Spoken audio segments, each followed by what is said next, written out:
Bonjour à tous, je m'appelle Lord Authentique et je vais vous présenter les thèmes que j'aborde sur les réseaux sociaux. Le mot d'ordre de cette présentation se résume en un mot, la passion.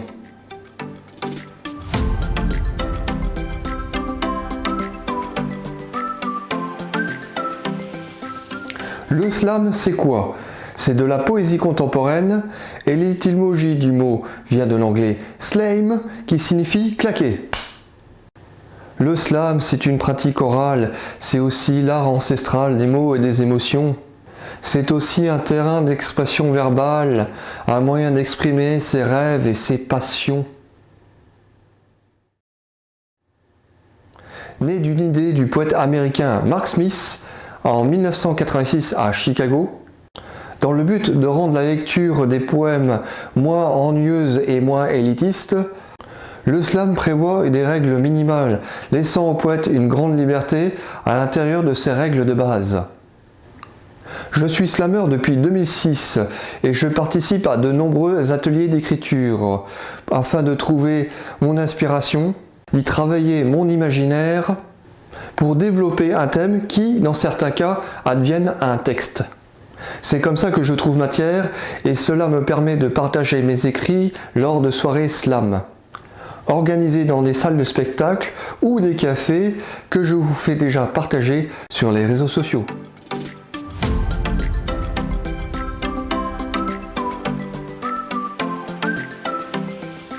Créé par Maurice Goudard et Marcel Ménesson, le vélo Solex, ou plus communément appelé Solex, est une bicyclette à assistance motorisée, que ce soit un moteur thermique ou électrique.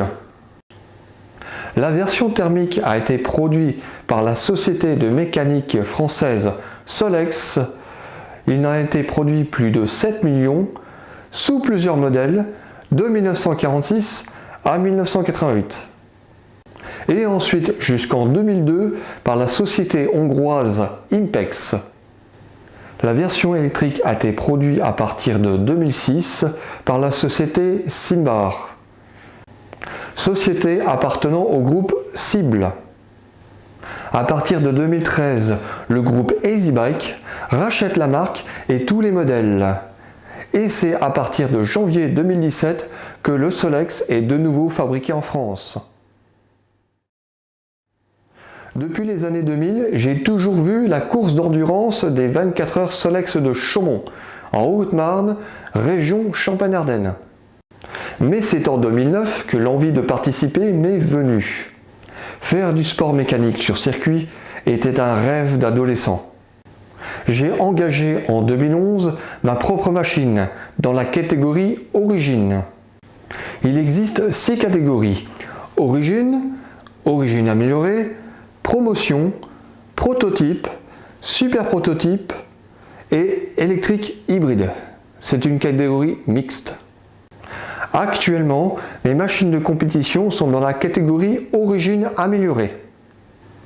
Je participe à de nombreux événements, rassemblements de passionnés, randonnées, courses de Solex, compétitions et salons et expositions. Retrouvez l'essentiel du contenu à propos du Solex sur mes réseaux sociaux.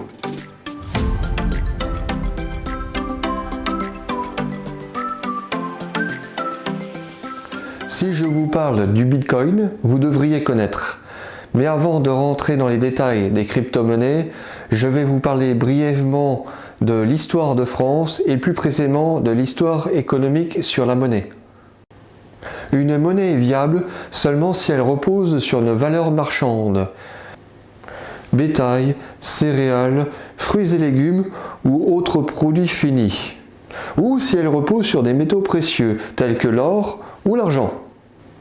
Dans les 3 faits d'histoire sur la monnaie fiduciaire que je vais vous raconter, le processus a été inversé.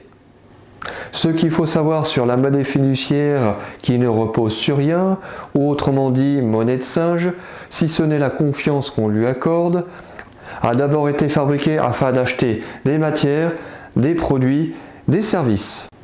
C'est ce qu'on appelle aussi la création ex nihilo. C'est dans ce processus inversé que s'enclenche la spirale infernale de l'inflation de la monnaie. Même pire, une production de planches à billets plus importante que la masse marchande accélère l'inflation. Première planche à billets. Suite aux dépenses colossales et hystériques de Louis XIV, roi de France, inutile que je vous fasse un dessin sur les monuments construits lors de son règne et surtout la guerre perdue vers la fin de règne. Sous le règne de Louis XV, par le biais du ministre des Finances, John Law n'a pas eu le choix de faire marcher la toute première planche à billets dans l'espoir de liquider la dette. Malheureusement, cela n'a pas eu d'effet bénéfique durable. Louis XVI n'a rien pu rattraper et ce qui lui a valu partiellement la guillotine. Mais je vous invite à rechercher sur Wikipédia système de Law. Deuxième planche à billets. Cela n'a pas servi de leçon, puisque lorsque les révolutionnaires ont voulu tout transformer afin d'annihiler toute référence au passé de la monarchie française, ils ont créé l'assignat qui finalement s'est soldé par un échec. Cette crise financière durera jusqu'en 1799 avec l'avènement au pouvoir de Napoléon Bonaparte pour finalement revenir au standard or. Là aussi, je vous invite à rechercher sur Wikipédia la crise financière de 1789 à 1799, mais aussi les assignats. Troisième planche à billets. Et jamais 203. 1999, création de la monnaie euro. Et 2002, abandon des monnaies nationales. Sans savoir qu'à l'époque, que l'euro ne reposait sur aucune valeur physique. Tout se passait très bien avec l'euro jusqu'à l'automne 2008, avec l'avènement de la pire crise financière mondiale que nous subissons encore aujourd'hui et qui n'est toujours pas résolue. Vous pouvez aussi rechercher sur Wikipédia « Crise bancaire et financière de l'automne 2008 ». Nous sommes tous confrontés à ce problème de pouvoir d'achat et ce problème est lié à l'inflation, induite par une production hystérique ex nihilo de production de planches à billets. Vous êtes nombreux à faire le même constat que moi, on s'est bien fait enfumer avec l'euro. Face à ces diaboliques faits d'histoire, les crypto-monnaies sont une bonne alternative.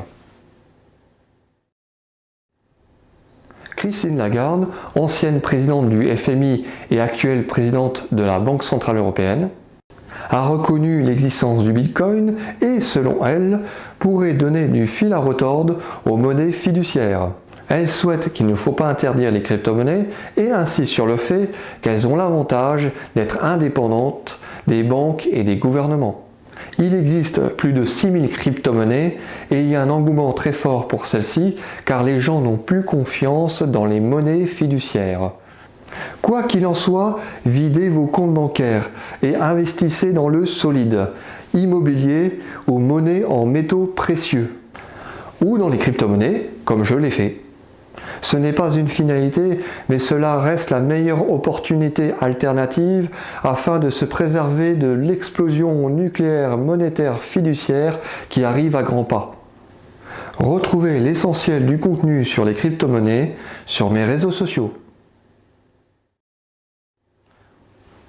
Pour conclure cette vidéo, je vous invite à me retrouver sur Facebook, YouTube, BitChute, Instagram, Twitter, VK et We Love Words. Si vous êtes passionné, ce genre de contenu est fait pour vous. Merci de votre attention. Pour me soutenir, mettez un j'aime, laissez un commentaire, partagez la vidéo et n'oubliez pas de vous abonner. Et à très bientôt pour de nouvelles vidéos.